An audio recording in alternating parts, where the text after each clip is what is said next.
You're listening to the School Leadership Reimagined podcast, episode 82. How do builders like us make a dramatic difference in the lives of our students in spite of all the obstacles we face? How do you keep your vision for your school from being held hostage by resistant teachers, uncooperative parents, ridiculous district policies, or lack of time, money, or resources? If you're facing those challenges right now, here is where you'll find the answers, strategies, and actionable tips you need to overcome any obstacle you face. You don't have to wait to make a difference in the lives of the people you serve. You can turn your school into a success story right now with the people and resources you already have. Let's get started.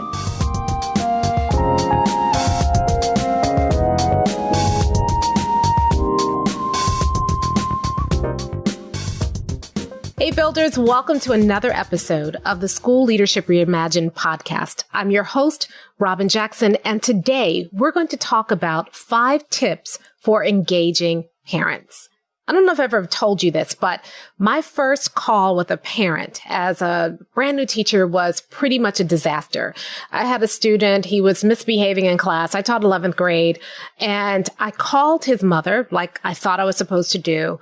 And I remember calling her at work, and I had to wait about 4 or 5 minutes for them to go find her and bring her to the phone. And then when she got to the phone, I started telling her about how her child was misbehaving and asking for her support, kind of using the scripts that they had taught me in ed school. And the mother started cussing me out. She said that every time she gets a personal phone call at work, they dock her pay, they pull her off the line. She worked at a factory, and unless her child was bleeding or dying, never call her again. That was my first experience. And I have to tell you that it was pretty demoralizing to me as a teacher, but in hindsight, I made a couple of crucial mistakes. And on today's episode, I want to talk to you about some of the mistakes we make when we're trying to engage parents and 5 tips that I think can help you and help your teachers really develop strong relationships with parents this school year. Now, before we do that, I have a couple of announcements. We just finished our last private Builders Lab for 2020. 2020 has just been a whirlwind for a lot of reasons, but for us, it's been a whirlwind because we have been doing a lot of private Builders Labs where we work with a school system and do a customized version of Builders Lab for their principals and their instructional leaders, coaches, things like that. And it has been just an amazing experience. The things that we're building with these builders and the success stories that are already starting to come out of the Builders Labs have been just phenomenal. And we have Builders Lab down pat now. And so now that we're kind of done with our private Builders Labs for the year, my focus is really on Builders Lab for 2021. And we are having our next public Builders Lab where you can come regardless of whether your school district is sponsoring the Builders Lab. You can come on your own. We're having that January 25 through 27, 2021. And again, it's going to be a virtual experience, but we have it down pat now. We did BL 360 for the first time this summer.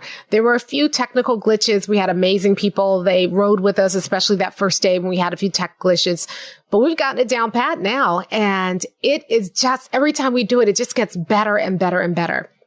The reason this is such an amazing experience is because we design it to be a full 360-degree experience. It's not a Zoom meeting. You're not sitting at a computer for 3 days and watching me march through my slides. We have built out an entire studio so that we can be as interactive as possible. And part of that studio build out is that I'm moving around. I am writing on the screen so that you can see it. We have it set up so that I can write on my device and you can see what I'm writing directly on the screen. I have a bank of monitors set up in front of me so that I can see each and every person who's there with us. You can stop me. You can ask questions. We have time for you. We give you serious time, not like 5 minutes, turn and talk foolishness. What we're doing is we're giving you serious time to work on your builder's blueprint with other builders.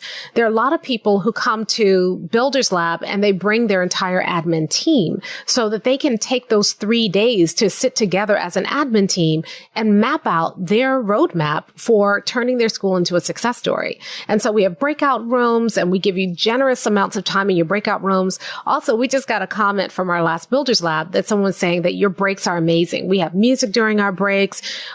We send you a really cool surprise so that we're feeding you, even though we're doing that remotely. And we give you a long break. So we're not talking about a 10-minute break or a 15-minute break. No.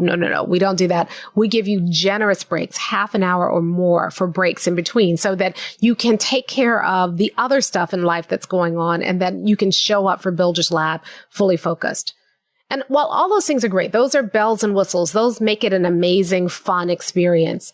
The real value that you get at Builders Lab is that when you come to Builders Lab, you spend 3 days with us and you map out your pathway for turning your school into a success story. You see, we're really good about creating plans and, really good about doing those, root cause analysis and all those things. No. At Builders Lab, we do something different. We take care of that missing step.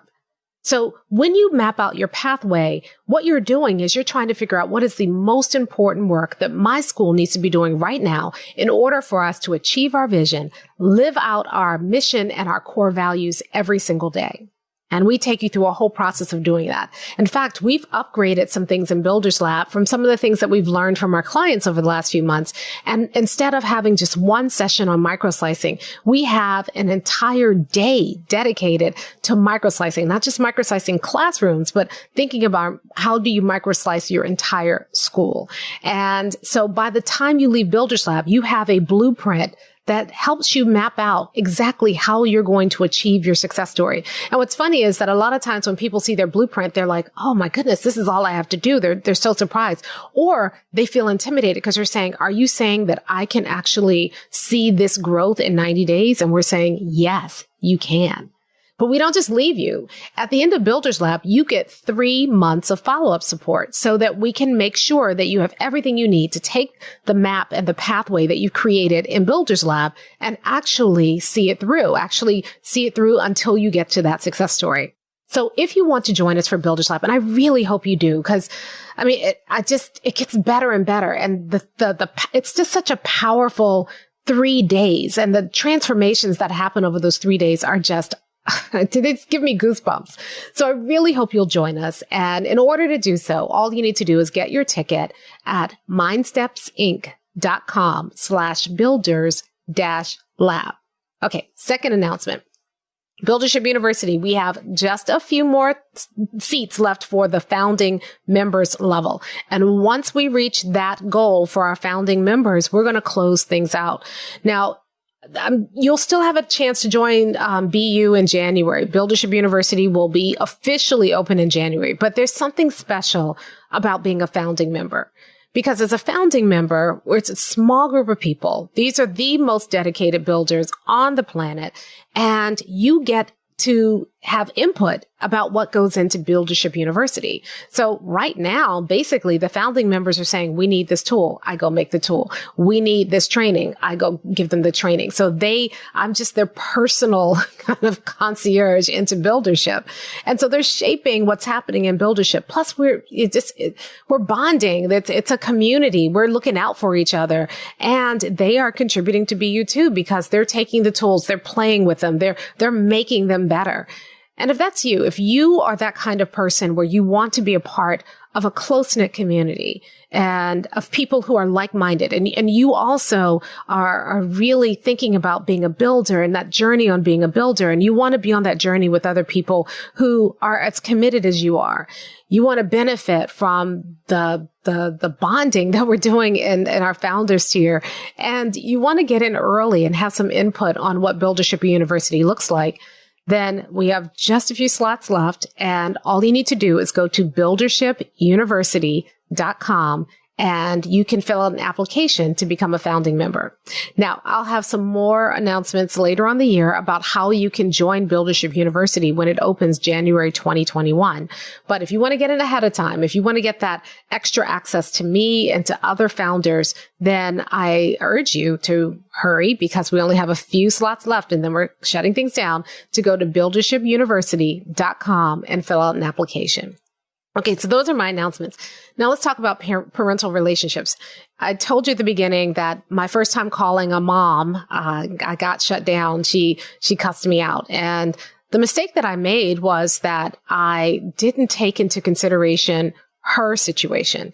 I didn't realize that she was working on a factory floor, and that if she got a personal phone call during the workday, then that could hurt her in terms of her remuneration.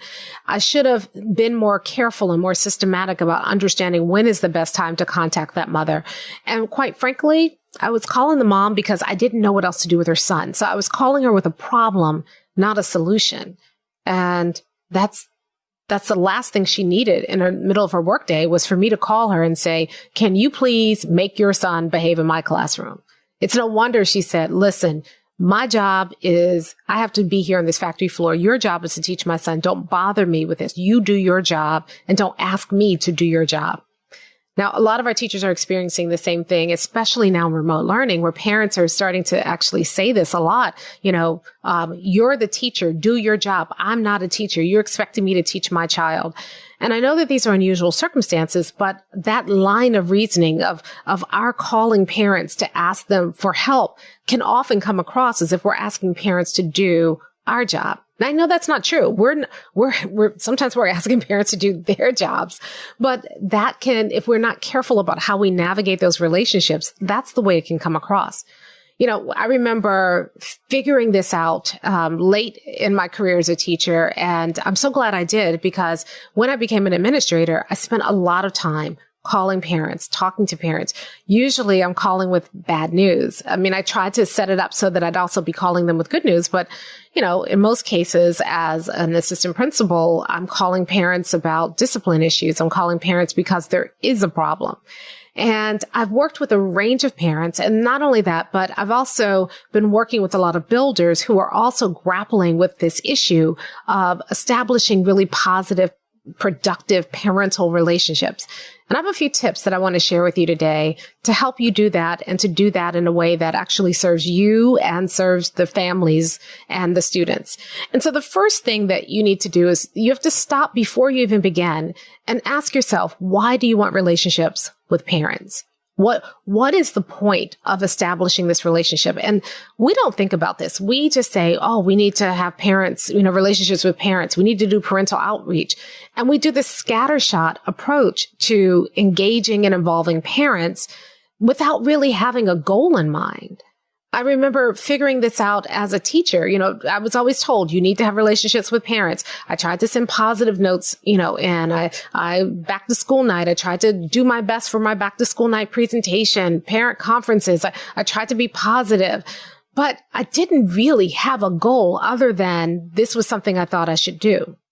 And then late in my teaching career, I started thinking, why is it that I do want relationships with parents?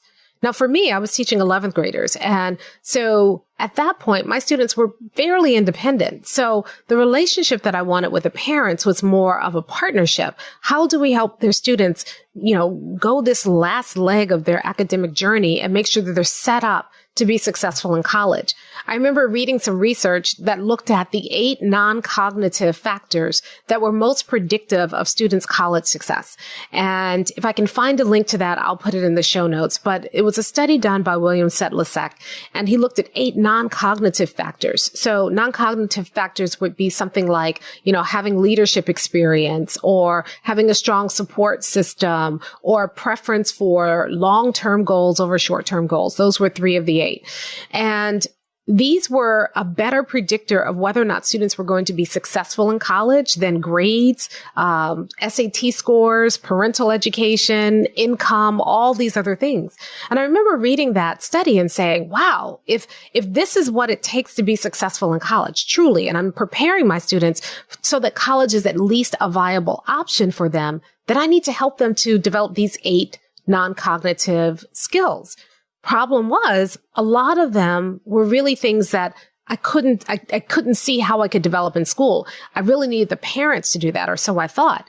And when I really sat down and thought about it, I kept saying, okay, well, I can't give them a strong support system. And if they don't have one in home, my kids are in trouble because where are they going to get it?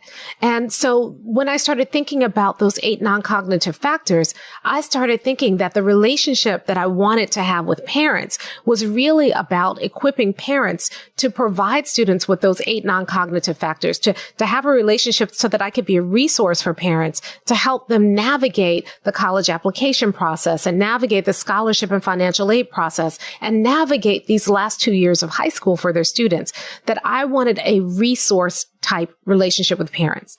Now, once I understood that I wanted to be a resource to parents and that I wanted parents to see me as a partner in their child's success as they navigated this final leg of high school, it changed my parental outreach efforts, because now I'm not so concerned about the discipline stuff, and I'm not so concerned about, I just need to let you know your child isn't turning in homework. Now I'm trying to see myself as a resource. And so I have to renegotiate what the relationship with parents is going to look like. Now, some of my clients, their relationship with parents is going to look different, especially as we're teaching in a remote learning environment. I have several clients who are elementary school principals, and so they really need parents to get students in front of the computer every single day. They really need parents to be supervising students at home so that the students are keeping up with their work because their students are so young. So that relationship looks very different than the relationship I was trying to have with parents. And that relationship requires some different resources than the resources that I was using for the relationship I was looking for. And so what you have to do is first figure out what kind of relationship do I need to have with parents so that you're not just doing all the things to try to get parents engaged. You're not just using random parental engagement strategies. No one has time for that. Parents are busy. You're busy. So let's not try to do all the things. Let's be very clear. What kind of relationship do we want to have with parents? Do we need to have with parents for students to be successful, and figure that out? And once you understand that, then you can start thinking about the resources and the strategies and the tools and the tricks and all the things that you can do to make a positive relationship with parents. First, you've got to understand your why. So that's number 1. So number 2 is you need to put yourself in parents' shoes. I learned this, I kind of learned it as a teacher, but I really, really, kind of doubled down on this as an administrator. When I call a parent and I tell a parent that their child is being suspended, or I call a parent and tell the parent that their child has misbehaved in class or has an issue, I'm doing my job. But for that parent and that student, that's one of the worst days of their week. And hearing that your child is acting up, oftentimes in ways that echo the challenges that you're facing at home, or hearing that your child isn't showing up every day, and so your child is going to fail when you're grappling with all kinds of things at home that keep you from being able to get your child in front of the camera every single day for remote learning, can feel so intimidating. Some parents had a horrible experience with school, and so they bring that trauma back to school when they're interacting with the school as a parent of a child. And so what we don't do enough of is we don't put ourselves in the shoes of our parents. We're thinking so much about what we need to get accomplished and what we need parents to do that we're not thinking about what parents are going through. And so we need to do more work around understanding where our parents are. If I had asked my student about his mother before I called her on the factory, he might have told me she works on the factory. He might have told me that a better time to call would be 6:00 in the morning when she's on her way to work, or a better time to call would be in the evening when she's home and she gets off work. But I didn't do that. I just assumed that every parent had the same kind of job that maybe my parents had or that I had, where they could take a call in the middle of the day to talk about their child's misbehavior.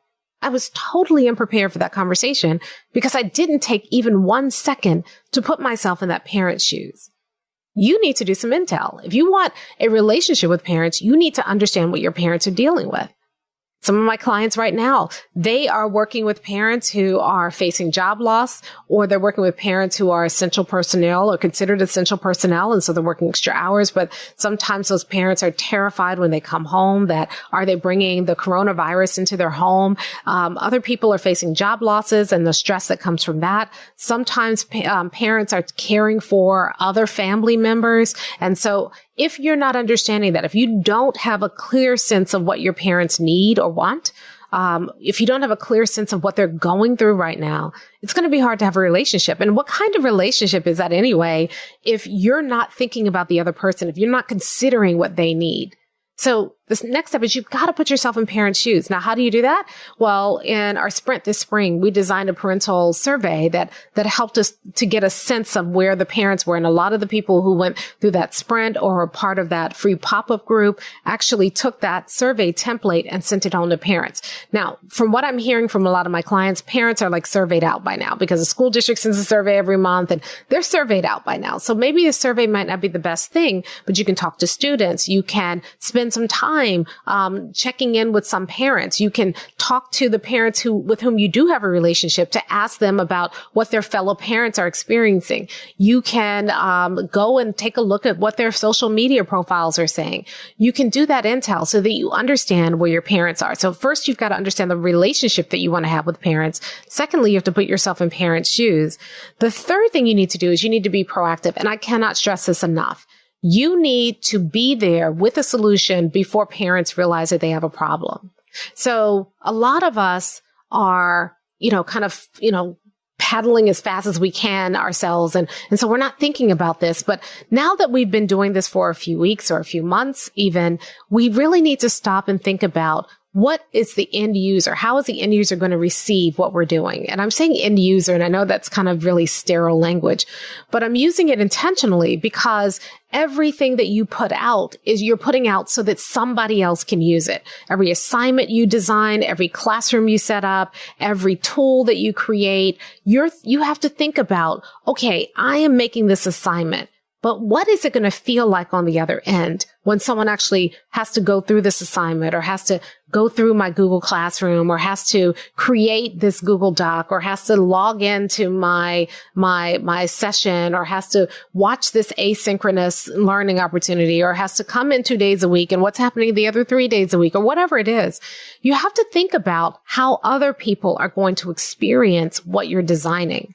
And you also have to anticipate where there may be challenges and have the solution before they experience the challenge. Do you know what parents are telling me and several of my clients is their biggest frustration?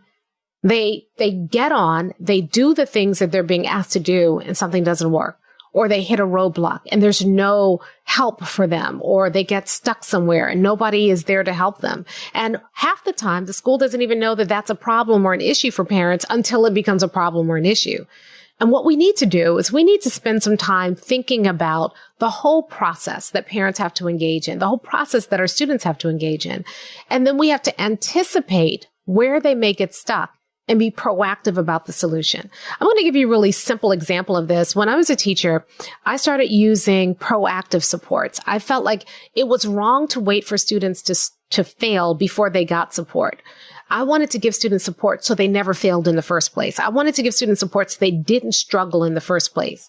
And so I set up this proactive support plan. And once I set it up, I had all these red flags. So the moment the student, at the first sign of struggle, the student is getting a support right away. And it's pre-programmed. It's, automated so that everybody's getting what they need. Not only that, when I'm planning lessons, I'm thinking through each part of the lesson. How might a student struggle here? What support needs to come in place for that student? And I build that into the lesson to keep students from struggling. Well, after I did that and I started implementing it, I realized there was a parent component that needed to happen too. And so I put this up at the beginning of the school year, started this system at the beginning of the school year. And a few weeks in, parents were coming for back to school night. And usually back to school night for me is a dog and pony show. I want to make sure their parents know their students are in good hands. I didn't get a lot of parents to begin with. And, I just kind of went through the motions and got through it as quickly as possible and just was like, phew, okay, good. Let's go home. But what I did differently that year is I talked parents through the system. I said, if you see this red flag at home, then you need to give me a call. If you see this at home happening, That's okay. I talk to parents about the difference between productive and destructive struggle. I said, if you see your student struggling this way, that's good. That's exactly what they should do. And here are the tools you can point them to, and here are the ways you can support them at home. But don't panic. It's supposed to look like this. But if you see students struggling this way, well, that's something's wrong. So here's how you can reach out to me. Here's how you can let me know. Just giving parents those red flags, those tools before they were watching their children do the homework, before they were watching their children struggle, equip them to better support their students.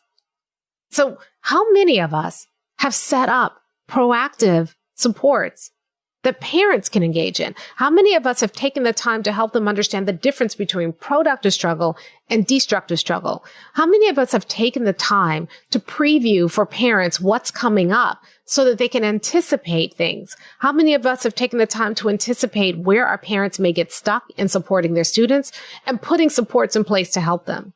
I'll give you a couple of examples of some things that people are doing. A lot of parents will say jokingly, I need to go back and get another degree in math so I can teach this math because this math doesn't look the same as it did when I was a kid. Well, if you recognize that and you know that you're going to be relying on parents to help students with math, then why aren't you setting up a resource bank that parents can look at so that they can see what instruction looks like, so they can see what students are supposed to be doing? Why aren't you setting up tools so that parents can feel smart and confident when they're helping their students with the math homework instead of saying, I don't know what this teacher's talking about either. And now the parent's frustrated and now the student's frustrated. Why not set the parent up to be successful in helping their student? How many of us have really taken the time to identify what productive struggle looks like? Because we want students to struggle. That's how they learn, but we want them to do it productively. How many of us have taken the time to distinguish between productive struggle and destructive struggle? And how many of us have shared that with our parents? You see, if you really want a relationship with the parents, then you need some transparency. You need to be able to set them up for success. Parents need to know that you're on their side. You're not the enemy. And if you're not setting parents up to be successful with their children, you become the enemy at some point. So how can you set parents up so that they are successful in supporting their children? What supports can you put in place? What resources can you make available? What insight can you give parents so that they know how to be helpful?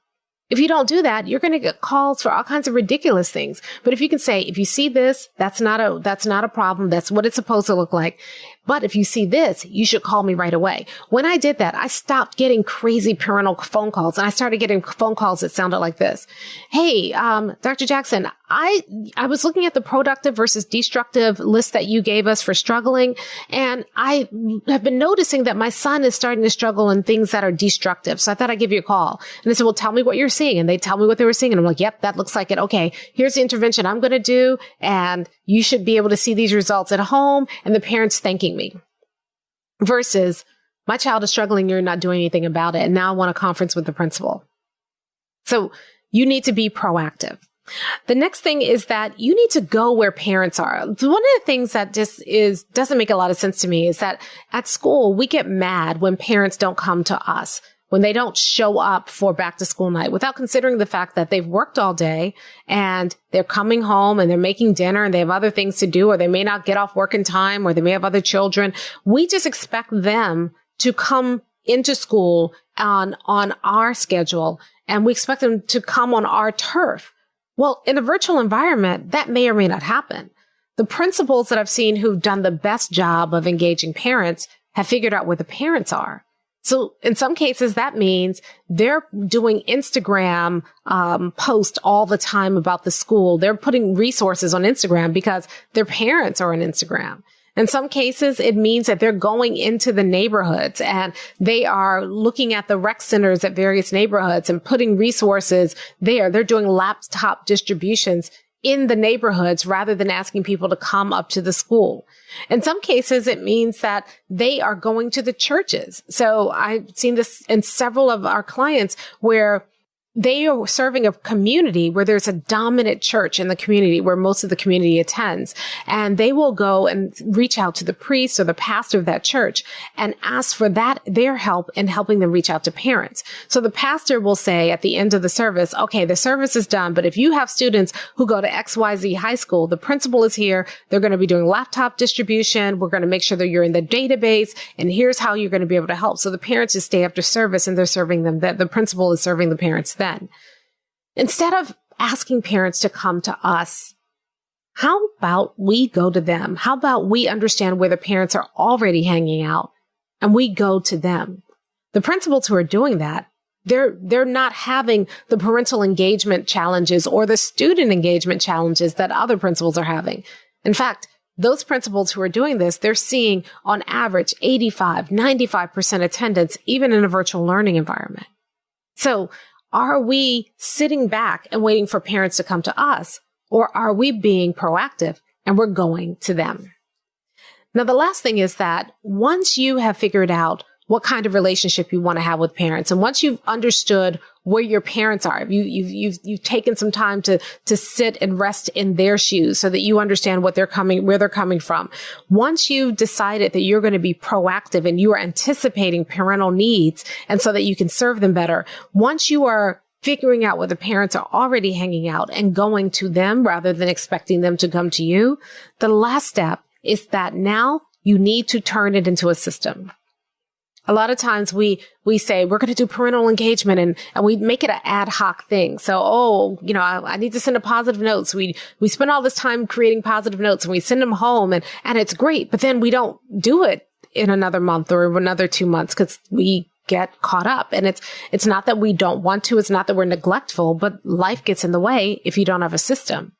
And so my last advice is that once you've figured out what kind of relationship you're going to have with parents and what they need and where they are, and you've set up some ideas around parental engagement, you need to systemize it so it's automatic.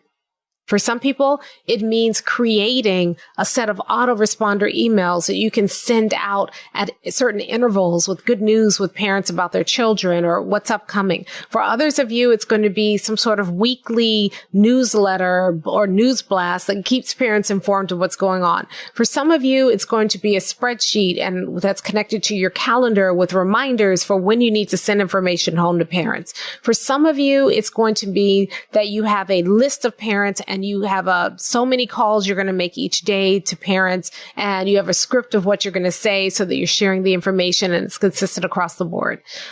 I don't know what it looks like for you because everybody's system is unique, but I do know you need to have a system. This can't be something that you're doing ad hoc when you have time, when you have the bandwidth. This has to be something that you create that's automatic. And so I'll go through those 5 tips again. First of all, if you really want to build a relationship with parents, you first have to figure out what is the kind of relationship that works here. What kind of relationship do we need? Secondly, you need to put yourself in their shoes so you can understand what they need and where they're coming from. And then that leads us to number 3, where you need to be proactive. You need to anticipate where they're going to have challenges navigating your classroom or your school and make sure that you are putting things in place to anticipate their challenges so that the solution is there before they experience the problem. Number 4, you need to go where they are. Stop asking parents to come to you and waiting for them to show up. Find out where they're hanging out and go there. And then number 5, make sure that once you have determined all of this and you have a process, what can you do to make it automated so that it happens whether you feel like it or not? You see, we need parents now more than ever. There was never a time where we didn't need parents, but we need those relationships with parents now more than ever. And I've seen too many examples of those relationships going south because we're not taking these steps. If you don't want to be like me, if you'd like to avoid getting cussed out, but more importantly, you'd like to avoid doing things that are not helping parents, adding to their stress, making their work harder instead of lightening the load. Really, if you want to create that partnership with parents, then you need to go ahead and start putting these tips into practice, figuring out what it's going to look like for you. Because when you do, you can have a strong, powerful, meaningful relationship with parents because you did it like a builder. That's it for this time. I hope you'll join me next time where we're going to tackle another topic around how to go from leadership to Buildership. I'll see you then. Hey, if you're ready to get started being a builder right away, then I want to invite you to join us at Buildership University. It's our exclusive online community for builders just like you, where you'll be able to get the exact training that you need to turn your school into a success story right now with the people and resources you already have. Inside, you'll find our best online courses, live trainings with me, tons of resources, templates, and exemplars, and monthly live office hours with me where you can ask me anything and get my help on whatever challenge you're facing right now. If you're tired of hitting obstacle after obstacle and you're sick of tiny little incremental gains each year, if you're ready to make a dramatic difference in your school right now, then you need to join Buildership University. Just go to buildershipuniversity.com and get started writing your school success story today.